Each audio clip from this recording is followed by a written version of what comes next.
बिस्मिल्लाहिर्रहमानिर्रहीम। सल्लल्लाहु ताला अला मुहम्मद व अला आलिहि व सहबिहि व बारिक वसल्लम। स्टूडेंट्स, आज हम ना आपके पास्ट पेपर 2023 जो कि एनुअल था, उसका क्वेश्चन नंबर 8 जो है ना वो सॉल्व करने लगे हैं। तो क्योंकि मैं आप लोगों को, अगर आपने वीडियो देखी हो important questions of business mathematics and statistics, जो कि 2023 सप्लीमेंट्री के लिए मैंने बनाई है, तो उसमें मैंने आपको बताया है कि एक क्वेश्चन जो है वो जरूर आता है आपके फाइनेंशियल मैथमेटिक्स में से मतलब वो जो ऐसा पोर्शन जिसमें हम compound interest, simple interest, ordinary annuity, annuity due, perpetuity, इससे रिलेटेड जो डिस्कशन करते हैं ना, तो उसमें से एक क्वेश्चन आता है। तो उस चैप्टर में से जो आपके 2023 के एनुअल पेपर में सवाल आए थे, तो मैं उन दोनों सवालों को यहाँ आज जो है वो डिस्कस करने लगा हूँ। तो देखते हैं जनाब कि उसने हमें इसमें क्या जो है वो दिया था। ये करने इसलिए जरूरी है ताकि अगर इस जैसे कोई सवाल जो है वो हमारे सप्लीमेंट्री में आ जाए तो हम अटेम्प्ट करने की पोजीशन में हों।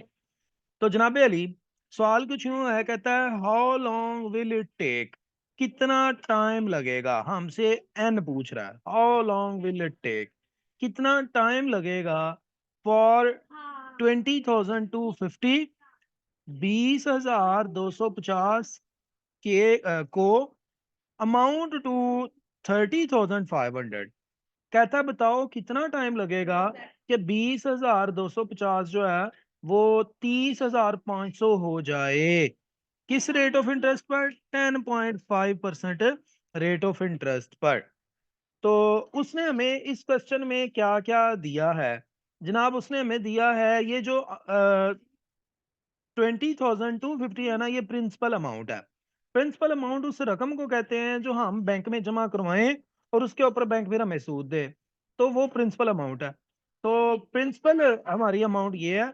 और उसके बाद कहता है आपकी ये जो प्रिंसिपल अमाउंट है ना, ये बढ़ के तो इतनी हो गई है 30,500। मतलब ये कि हमारी जो प्रिंसिपल अमाउंट है उसमें जब इंटरेस्ट भी ऐड हुआ तो वो बढ़ने के बाद इतनी हो गई। इसको हम कहते हैं सिंपल अमाउंट।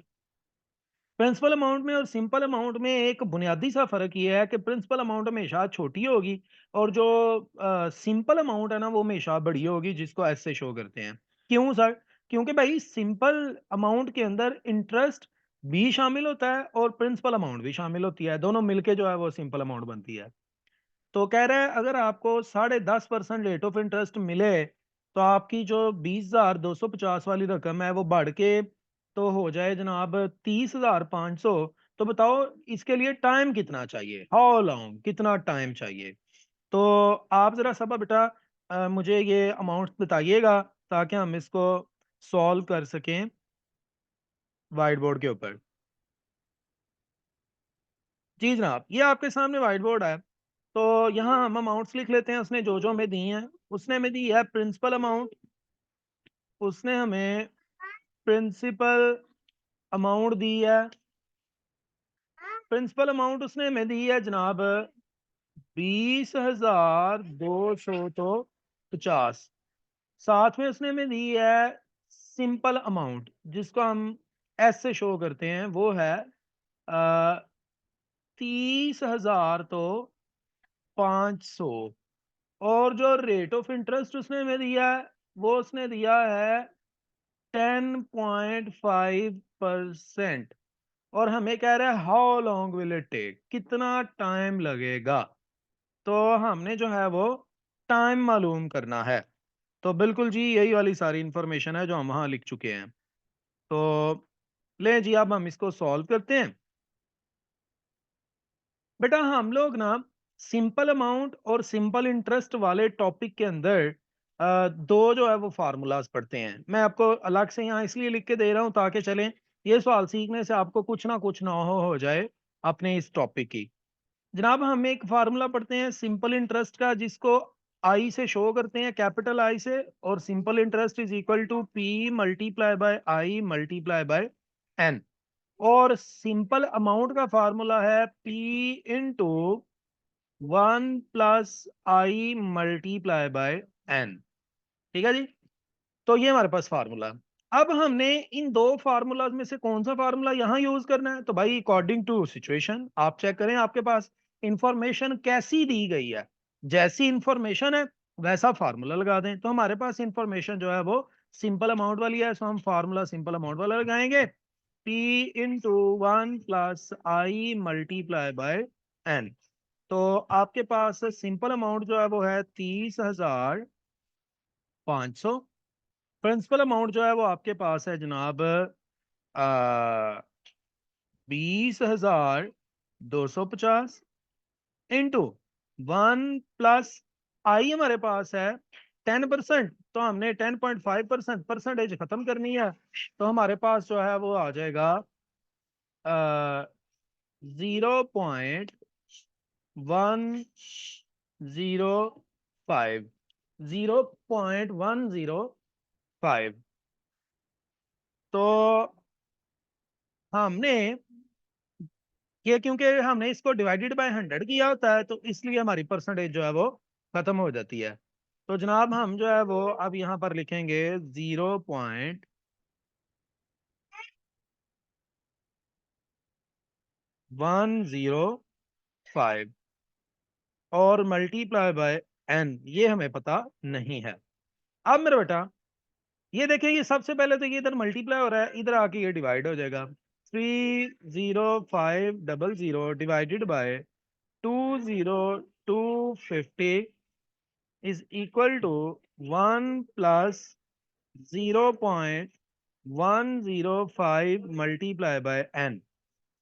अब जनाब आप इन दोनों को डिवाइड करें, तो इन दोनों को डिवाइड करके हमारे पास क्या आंसर आएगा जी? स्टूडेंट मेरे ख्याल में दौड़ गई है। तो जनाब हम जो है वो इसको डिवाइड करते हैं, 30500 डिवाइडेड बाय 20250। तो ये मेरे पास मेरा बेटा आंसर आ गया है 1.50617। और ये हमारे पास इधर जनाब मौजूद है 1 + 0.105 मल्टीप्लाई बाय n। याद रखें पहले हमेशा मल्टीप्लाई होता है, लिहाजा मैं ऐसा नहीं कर सकता कि इस वन को जो है वो इसके अंदर प्लस कर दूं। इस बात को रखिएगा, मैथमेटिकली इसको कैसे सॉल्व करते हैं। पहले हमेशा मल्टीप्लाई होता है, ये 0.105 ने मल्टीप्लाई n के साथ होना है, फिर बाद में वन ने प्लस होना है, लिहाजा इसका मतलब हम इसको डायरेक्ट इसमें प्लस नहीं कर सकते। तो फिर हम क्या करें सर? हम ये करेंगे, ये जो वन है ये इधर प्लस हो रहा है, इधर आके माइनस होगा, तो इधर जवाब आ जाएगा 0.50617। और हमारे पास इधर बच जाएगा 0.105 मल्टीप्लाई बाय n। तो ये इधर मल्टीप्लाई हो रहा है, इधर आके डिवाइड हो जाएगा। तो जनाब हमारे पास इसका सलूशन कुछ यूं बनेगा, लें जी यहाँ इसको बकिया पोर्शन को करते हैं। n एक तरफ ही रहा, और इधर पहले से क्या मौजूद था? 0.50617, वो उधर मल्टीप्लाई हो रहा है, इधर आके डिवाइड हो गया 0.105। तो डिवाइडेड बाय 0.105।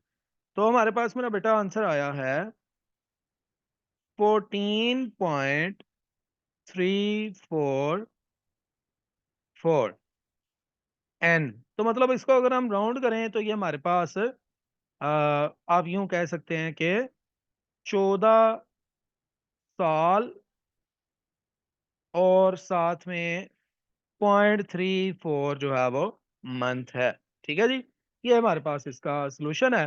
उम्मीद है कि आप लोगों को एक चीज समझ आ गई होगी। अब इसका दूसरा जो है वो पोर्शन देखें। दूसरे पोर्शन में क्या है? अगर कोई कैलकुलेशन में प्रॉब्लम हुआ तो वो स्टूडेंट्स आप दोबारा खुद भी देख लीजिएगा, क्योंकि अब बच्चा यहाँ था नहीं तो सर ने खुद ही किया। सो आप इसकी जरा फिगर चेक कर लीजिएगा। अच्छा मेरा बेटा, दूसरा पार्ट अगर आप देखें तो दूसरे पार्ट में कहता है find out compound amount and compound interest. कहता है आप कंपाउंड अमाउंट भी फाइंड करें और कंपाउंड इंटरेस्ट भी फाइंड करें। At the end of 3 year, 3 सालों के एंड पर, अ सम ऑफ रुपीज 20,000 borrowed, जो कि हमने 8,000 रुपया जो है वो उधार लिया था at 6% compounded annually, compounded annually है। तो ये मेरा बेटा सवाल जरा देखिएगा। तो मेरा बेटा हम जो है वो फार्मूला यूज करेंगे कंपाउंड अमाउंट का और कंपाउंड इंटरेस्ट का। तो मैं कोशिश करता हूं कि इसकी ये नीचे वाली स्पेस को यूज करूं और जनाब यहीं पे जो है वो क्वेश्चन सॉल्व करूं। तो मेरा बेटा देखिएगा, हाँ हमने उसने बोला है कंपाउंड अमाउंट भी फाइंड करें और कंपाउंड इंटरेस्ट भी। तो भाई कंपाउंड अमाउंट को शो करते हैं एस एन से, और उसका फार्मूला है पी इंटू 1 + आई की पावर एन। ठीक है जी, इसमें वैल्यूज पुट करनी है।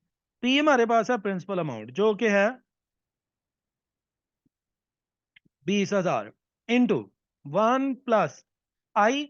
आई हमारे पास रेट ऑफ इंटरेस्ट है जो कि है 6%। तो कंपाउंडेड एनुअली साल में 6%।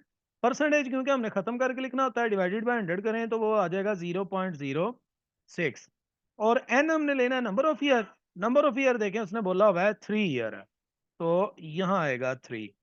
अब आप इसको मैथमेटिकली सॉल्व कर दें। 20,000 ये आ जाएगा 1.06 उसकी पावर 3।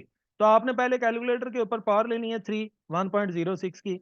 जो जवाब आएगा उसको आपने 20,000 से मल्टीप्लाई करना है, तो आपके पास कंपाउंड अमाउंट आ जाएगी। और जो कंपाउंड इंटरेस्ट है उसका फार्मूला क्या है? उसका फार्मूला है जी आई एन। कंपाउंड इंटरेस्ट को आई एन से शो करते हैं। Is equal to P into 1 + I, 1 + I की पावर एन। एक मिनट जी, ये जरा दोबारा रीराइट कर लेते हैं जी। तो जनाब हम कंपाउंड इंटरेस्ट का फार्मूला लिख रहे हैं पी इंटू 1 + आई की पावर एन -1। ठीक है जी। तो हमने क्या करना है जी, फार्मूले में वैल्यूज पुट करनी है। 20,000 इंटू 1 + आई है, तो आई जो हमारे पास है जनाब वो है 0.06, और उसकी पावर एन है जो कि 3 है -1।